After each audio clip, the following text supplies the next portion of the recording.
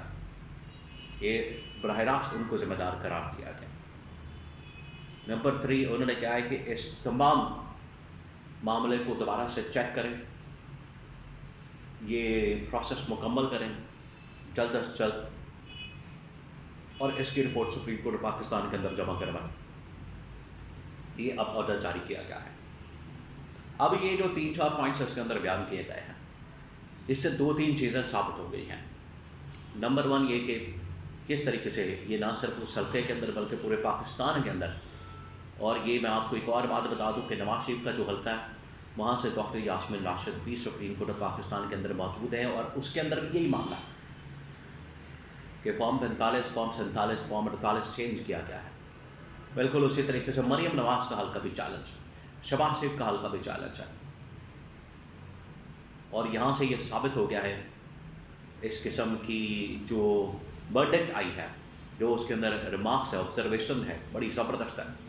انہوں نے کہا کہ فارم 45، فارم 47، فارم 48 کس طریقے سے چینج کیا گیا، اس کے اندر نمبرنگ چینج کی گئی ہے، کٹنگ کی گئی ہے، جیتنے والے کو ہروا دیا گیا، ہارنے والے کو جتوا دیا گیا.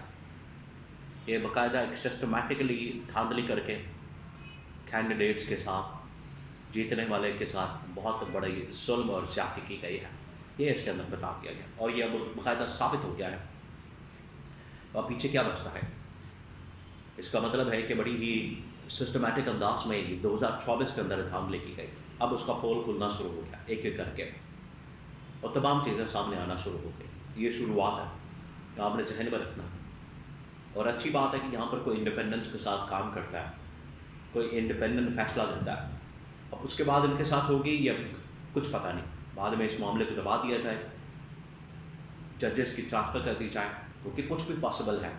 27ویں ترمیم کے بعد جس طریقے سے عدلیہ مکمل طور پر ایگزیکٹو کے کنٹرول کے اندر ہے، ان ججز کو فارغ کیا جا سکتا ہے، یہ کیس پکڑ کے آئینی عدالت کے اندر بھیجا جا سکتا ہے، وہاں سے اس کیس کا فیصلہ اوور ٹرن کیا جا سکتا ہے، انڈو کیا جا سکتا ہے، کچھ بھی ہو سکتا ہے.